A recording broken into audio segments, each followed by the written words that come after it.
Okay, hello and welcome today everyone to today's assessment for BSBTEC201, Use Business Software Applications.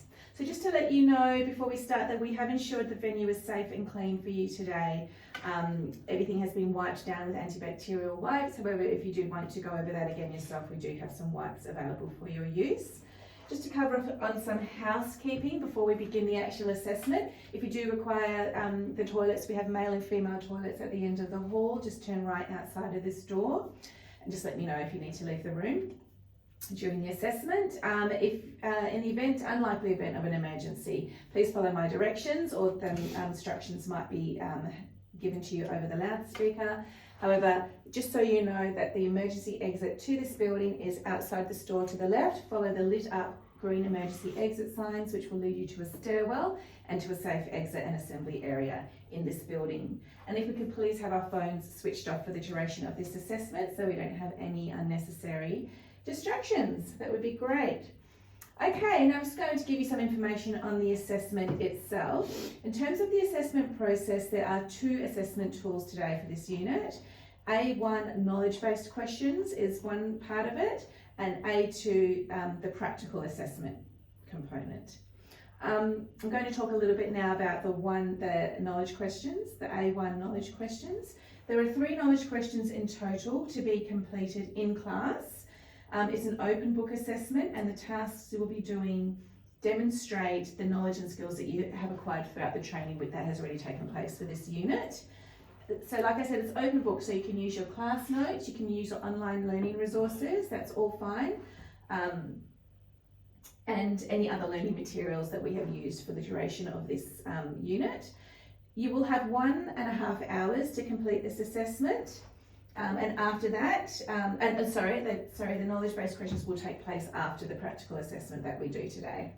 If you need any help with reading or writing with any of the questions, please let me know. We can have someone read aloud the questions to you. We have a scribe on hand as part of our regional adjustment strategy for you today. So if you need assistance with reading any of the questions or writing any of your answers, please raise your hand and let us know, and we can assist with that today. If your first attempt at the questions is deemed not yet satisfactory, you will be allowed a second attempt, and we'll arrange that to you. So there are 2 attempts for this assessment. Just a reminder, all the questions must be completed and submitted as your own work, and you will be declaring that it's your own work on the cover sheet of the assessment document that you have. And you must submit that via the Blackboard learning management system that we have as an electronic copy. So we won't be accepting any hard copy submissions for this assessment. Okay? Yep. Does that all make sense for the knowledge-based questions? Yeah. Okay, so that will be taking place after we do the practical component. And now moving on to the practical assessment, I'm going to talk about that now, give you some instructions. So the practical assessment consists of 4 practical questions and tasks, and all 4 questions and tasks must be completed. You will have 2 hours to complete this part of the assessment. The resources available to you are, you must have access to the internet, which I know we do today. Your computers, which should have Microsoft Office Suite on it. Can you all confirm got that. you have the Microsoft All of them, Office? man? Yep, Yep, got the all suite. those. Yep. And we know that we have access to the Blackboard learning management system.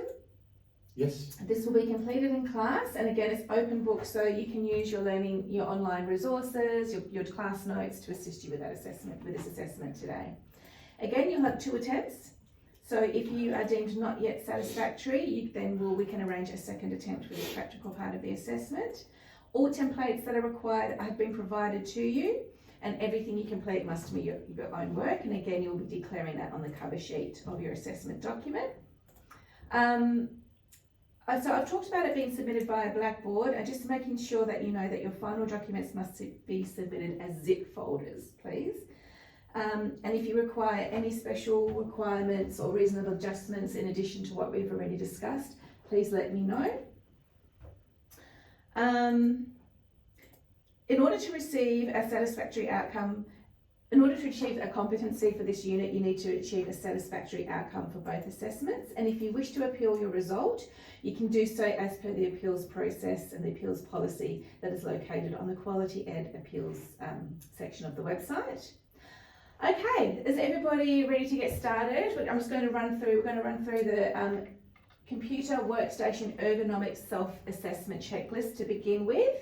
Now this is a self-assessment, however, I am going to assist with reading out some of the instructions for these directions on the checklist.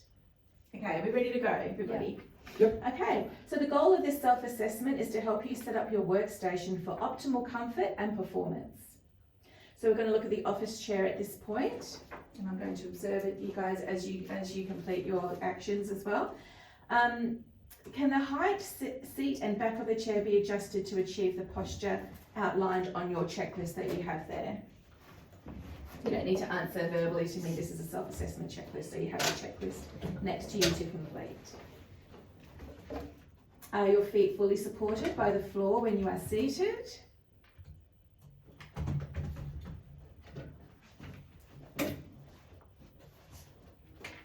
Does your chair provide support for your lower back?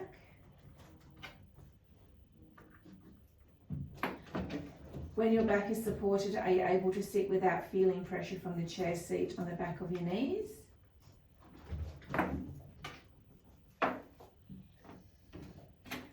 Do your armrests allow you to get close to your workstation? Okay, well done guys. That concludes the office chair part of the assessment. Let's just move on to keyboard and mouse. Are your keyboard, mouse and work surface at your elbow height?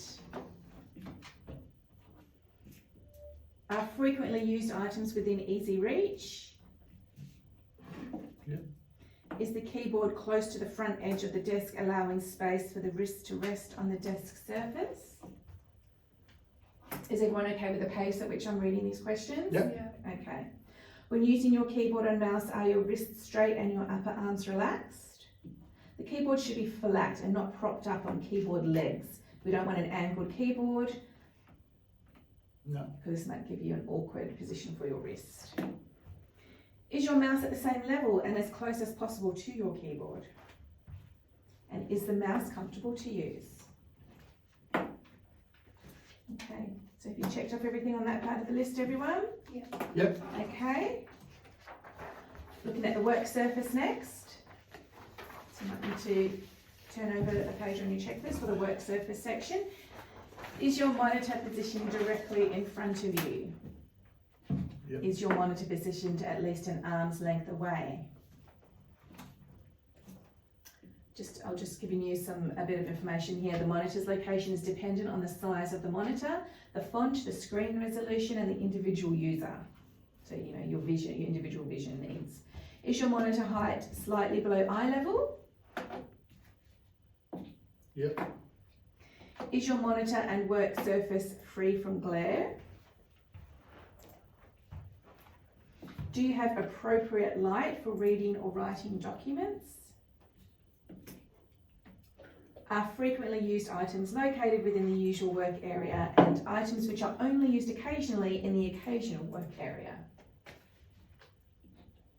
Okay, that concludes that part of the section. Everyone okay? Following on okay? Yep.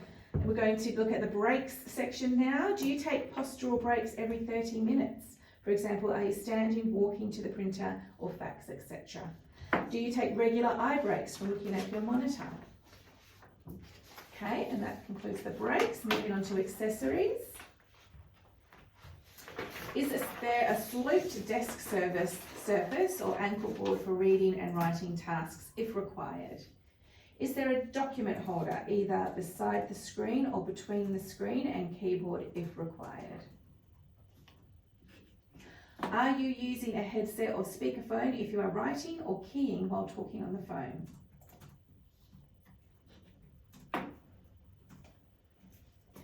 Okay, that's the accessories part. Laptop, item 23. In the event of using a laptop computer for prolonged periods of time, is there a use of a full-size external keyboard and mouse and a docking station with full-size monitor or a laptop stand? And then the final section talks about hot desking, where applicable. Provided time, support, and have you been provided with time, support, and supervision to make all the above adjustments if you're using a hot desk? Okay, so that's great. Well done, everyone. So we just make sure that you have signed your self-assessment form before embedding it in the A2 assessment document and submitting it to me via Blackboard. You all seem to follow. Is everyone okay? Did you need any have any questions for me at this point? No, all clear, thank you. Okay, great. So I've already given you all the instructions you need for the knowledge-based questions, which we will do next. And if you don't have any further questions, we will move straight on to the knowledge-based questions. Okay, thanks everyone.